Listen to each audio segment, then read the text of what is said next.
In this question, two statements are given, and in the context of these two statements, you have to choose the correct option. Statement 1. In C3 plants, some oxygen binds to rubisco, hence carbon dioxide fixation is decreased. Now, this is true. In C3 plants, rubisco has affinity for both carbon dioxide and oxygen.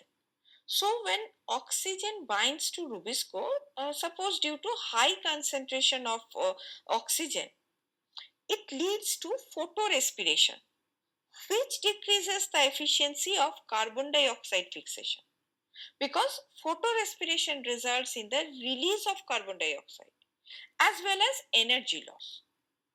Statement 2.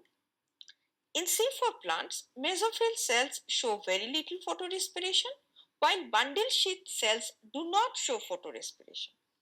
Now, this is not true. In C4 plants, the bundle sheath performs the Kelvin cycle, which minimizes the photorespiration by maintaining a high carbon dioxide concentration around rubisco. However, these mesophyll cells do not show photorespiration at all because rubisco is absent in mesophyll cells.